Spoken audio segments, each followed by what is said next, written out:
Recently, Chantal Akerman's 1975 feature Jean Dillman 23 Quai de Commerce 1080 Brussels was named the best film of all time by the 2022 Sight and Sound Critics Poll. It isn't, but that's obvious to everyone, especially to those who insisted upon it. The edgy factor, the actually living for reactions crowds. Hey, fine film, but it's a statement. Director's poll, naturally, got it right.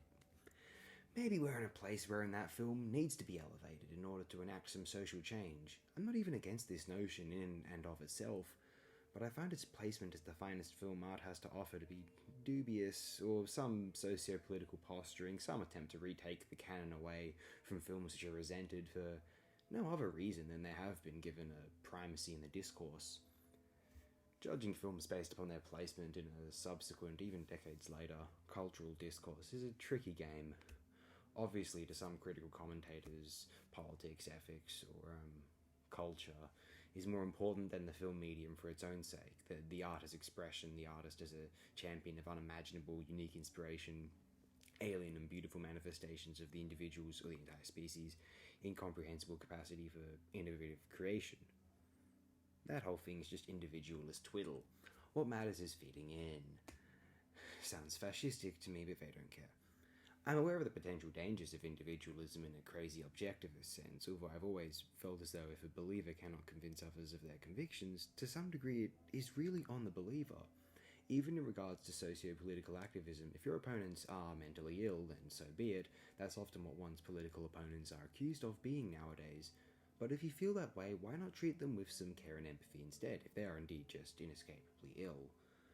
No, both sides are not always equal. I know, I'm not pretending they are. I actually probably agree with a vast majority of Akerman's champions and those who voted for its politics. 100%, 101%. I just, as an amateur, very low-budget fellow filmmaker, cannot pretend it is the film I am most jealous of in the medium's history, which is ultimately how I judge films, inevitably. I mean, obviously, I probably never could have made that film. I was not blessed with the perspective inside of Akerman, the will to make this film, and more importantly, to grant it the specific power it has, the manicured choices of the production, its style of composition, the pacing, editing, ambience, and honesty. The inspiration Akerman received might never have come to me if it had not have been as remotely effective or thoughtful, relatable, or resonant with Akerman as it may or must have been. I talk about Akerman here because I did feel like discussing News from Home, her 1976 or 77, depending on which source one looks at, video diary documentary experiment, footage she shot in New York City with narration voiceovers of Akerman reading out letters she received from her mother, whilst Akerman lived in New York, from 1971 to 1973. What is the point of the film? What is the profundity? What is the cyclical click which resolves the entire purpose of the experience? Imagine sitting in a cinema for 88 minutes whilst this film plays out. We imagine a young woman, Akerman, in her early 20s in the earlier 1970s, traversing the new, unique, modern and alien, to her certainly, environment of New York City. Gradually we become used to it. It seems mundane, as it would eventually to her, and we reflect upon the concerns in writings of her mother, and as she did, we gain a feel for what life was like for Akerman at this time. A very personal, modest film. It doesn't quite at all capture the ambitious minimalism, the revolutionary, innovative directness of 1080 Brussels, although it similarly decides to prioritize the small micro-world magnification of the mundane via an emotionally rich, or stunted, residue. In the particular, you will find the universal, once said James Joyce.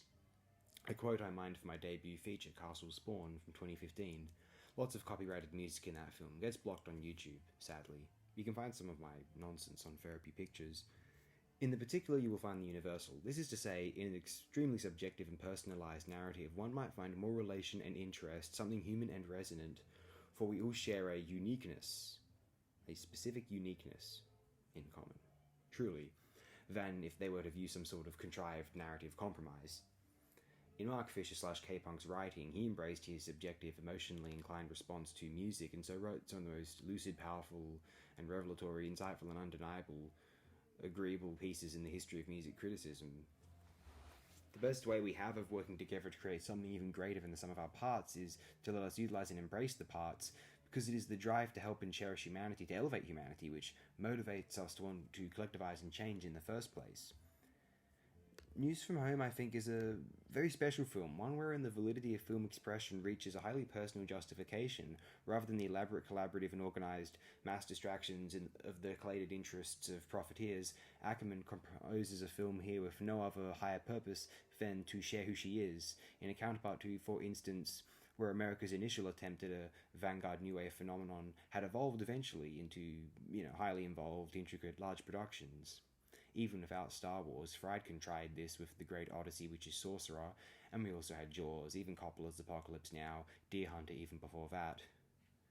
This I don't see as a bad thing necessarily. Why I bring it up is that it shines a light on how special and important a film such as News from Home could be considered, in considering what the rest of the medium is doing, what it is fundamentally capable of, and where it might be more personal, honest, valid, and relevant.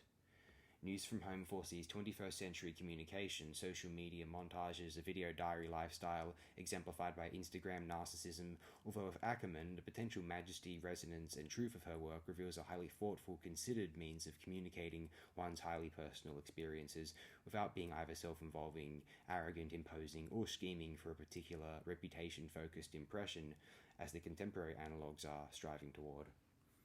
Chantal Akerman has been taken up by the modern tee-hee-hee, let's say I'll do this and people will react like this, tee-hee-hee brigade. Social media is responsible for these irrelevant commentators, yet these takes will not last throughout time, but the film certainly will, or could likely in the shallower posturing associated with them.